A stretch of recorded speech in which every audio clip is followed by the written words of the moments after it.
getting our stove going.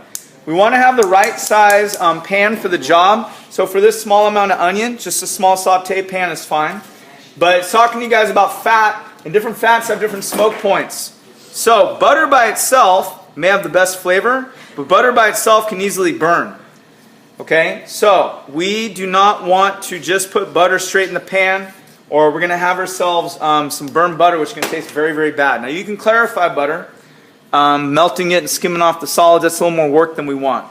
Okay, we also want to have our pan super hot. Okay, now this thing's empty, so it's not going to smoke, but we don't want to start with a cold pan and cold food going in. Okay, so if we have a pan that's nice and hot, and we add some oil, okay, and some butter, this should start melting up pretty easily. We'll melt this up till it gets nice and foamy. That's what we're going to cook the onions in. Okay, so when you guys go to saute, you have butter available. You have oil available. You can mix the two, but you don't want to use butter by itself. And if you don't want fat, cholesterol and butter, then you could just go straight oil. The other oils it talks about in there, sesame oil has a decent smoke point. It's kind of more of an Asian flavor. Peanut oil has a really good smoke point. You can use that as well. Okay, canola oil is our general vegetable oil. But when we're talking about smoke point, we're saying that every oil or fat has a temperature at which you knock it off, pay attention, or step out in the hall. Every oil has a temperature at which it smokes and a temperature after which it catches fire. Okay, so if you guys aren't paying attention and have your head screwed on straight, gentlemen I'm talking to, Mark and Riley, you guys listening? Yeah. When you guys have this fat in here that gets super hot and you put something in there it's wet, you could cause a fire. Okay? So everything we tell you in class has to do with either food safety, see a little flame up, okay, or fire safety. That's why you're going to always be paying attention. You're not going to be able to do anything in here. Okay? So when you guys add food to the pan, it should start talking to you, sizzling right away. Okay? And that's just our onions that we're going to cook down slow. Alright? So, caramelized onions at Buckhorn, say, for the tri-tip sandwiches, if you guys have to break that up. I think they might cheat a little bit, put a little brown sugar and Coca-Cola in there, and that's adding some sugar. But if you cook these nice and slow, then we'll get ourselves some caramelized sugar going on. So we're going to put that on low to just kind of let it break down slowly.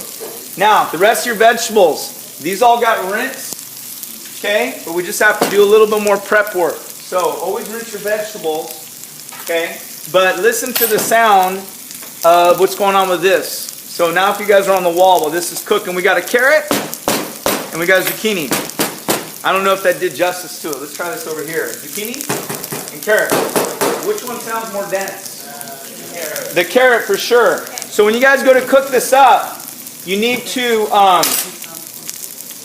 be cooking them at different rates. Either the carrots get sliced super thin, okay, or the carrots get a head start. But if you put them in at the same time, things aren't going to go so well.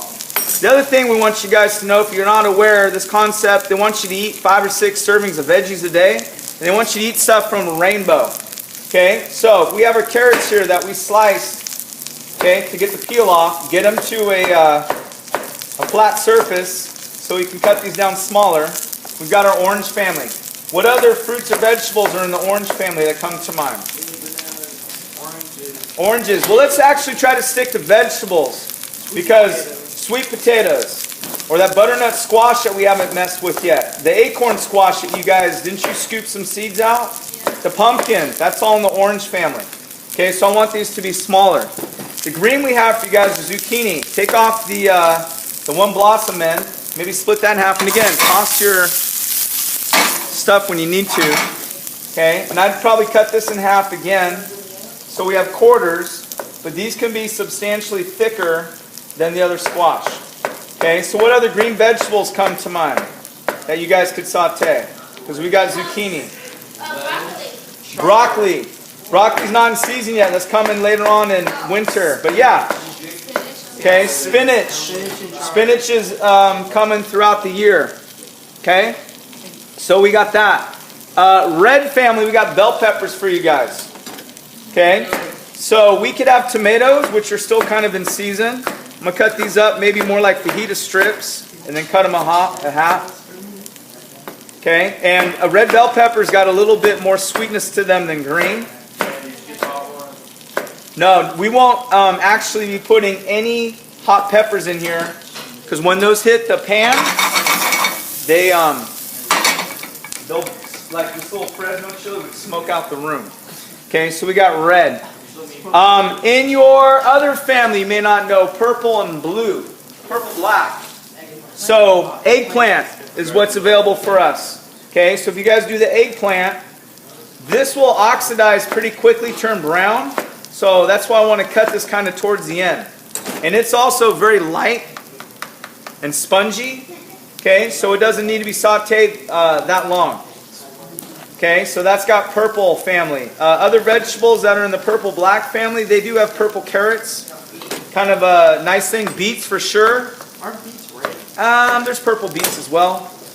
Yellow beets. Okay, golden beets for sure. Alright, we got that. Now, in our white family is basically the onion or mushrooms. Now, if I get extra carrots or zucchini, we'll make carrot bread, zucchini bread. If I get extra mushrooms, there's nothing left to do except eat the mushrooms. So, when we're done today, the one thing I got to hear from you guys is how many people are interested in mushrooms so that I can get those ordered in, so I don't buy way too many of them. Okay? Now, the onions, like we said, can go in the back on low, but I'm getting close to starting to saute. Okay, so I can go ahead and preheat this pan.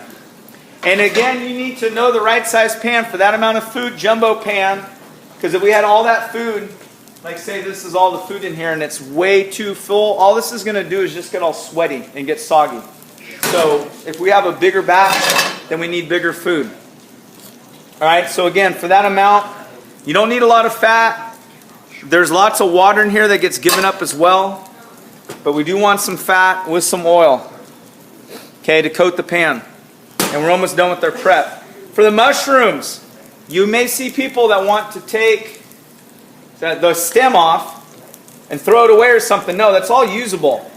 Okay, so you should just cut them all up at the same time. You can cut them in half to make them smaller. And sauteed mushrooms are nice just to have on top of a steak or as a snack or whatever. But use up the whole thing.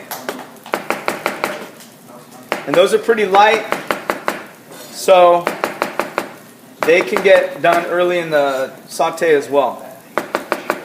Now, the common flavoring that we didn't cut up yet, but we have time, is garlic. Garlic will burn very easily. Okay, so we don't want to add that too early. Okay, so if you're going to be putting garlic in, it can go after you've gotten a head start. So we got all our vegetables together. Probably want you guys to get all your prepping done. Okay, again, let your pan get nice and hot and foamy before you add your stuff in. So for review, the first would be carrots and bell peppers because of their density. Then pretty much the mushroom and the zucchini and eggplant all at the same time. And if you guys wanted onions, then you could do that as well. Okay? So once that's up off the board, then we'll have some space. So we're hopefully going to get a rainbow today. I think we got all the colors represented. Now, to go with your veggies, we'll get some grains going. That you guys can get some polenta or some couscous. So it'll be a whole meal. May not be a meal that you'd usually eat, but whatever. If you guys are going to do the garlic, these are all individual cloves for that much vegetable. I think maybe 3 or 4 cloves. If you don't know this trick, use a flat of your knife to smash to get the paper off. And then that needs to be minced super small. Because it's got such an intense flavor. Now you can buy garlic in the jar, but that stuff got cut, who knows. And this is Gilroy garlic. This is nice California local stuff.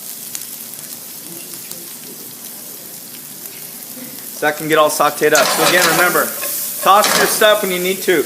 I don't know if the picture's doing justice. We're just looking to get a shine, okay, on that. The garlic, I'd probably want to get put into these root vegetables before all the squash. Okay, so we'd like you all to get your stuff cut ahead of time. Now, seasoning, most common, salt and pepper. You don't want to add that too early. So if I feel like my onions are getting done, I'll bring this back on the main camera.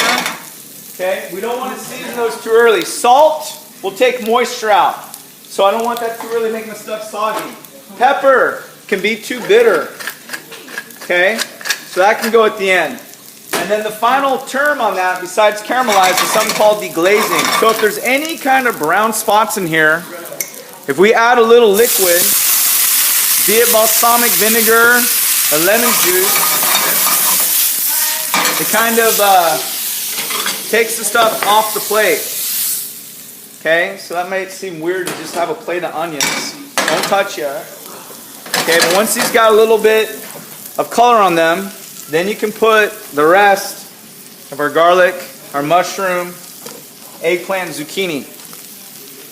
Okay, and for caramelizing, or I'm sorry, deglazing, we do have the balsamic vinegar.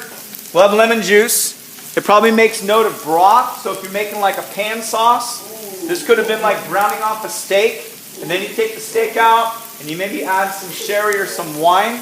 Wine evaporates at 170 Fahrenheit, so when it evaporates, the alcohol's out. We're not working with wine in class. You may use fish stock if you're doing a seafood, cream if you're making a pan sauce. There's just many different things that you need to have for that concept.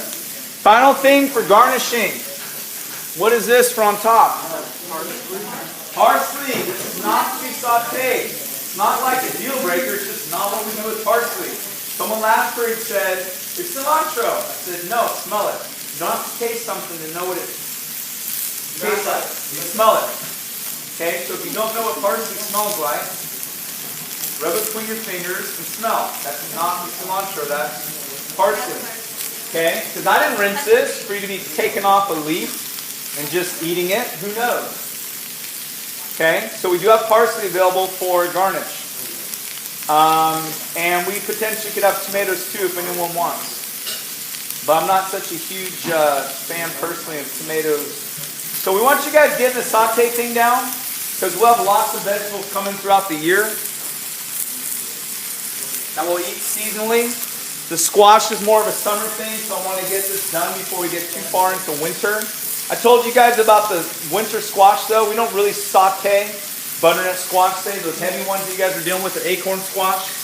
That's more of an oven roast because it takes too much longer. So on your parsley, just kind of a garnish at the end. I'll cut this up real thin.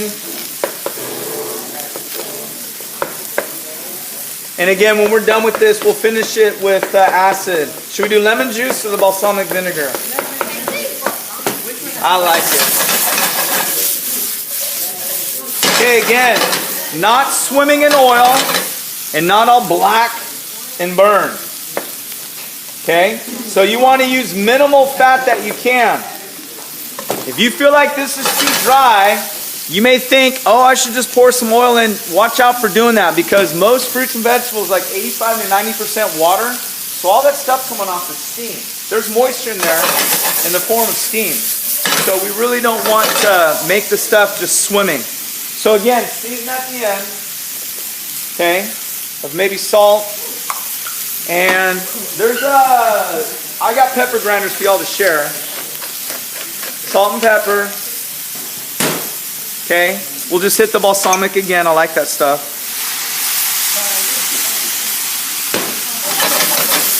Okay, and then probably not on the stove. How about there? It's not even showing. And you guys can now listen. Would you want to touch this pan right now with your bare hands? No. Okay, so if it's too hot for your bare hands, it's probably too hot for water. See, look. That's not the end of the world. I'm telling you, people, if there's hot oil in that pan, a couple drops of water could seriously cause a grease fire. So let your pan cool down before you wash it.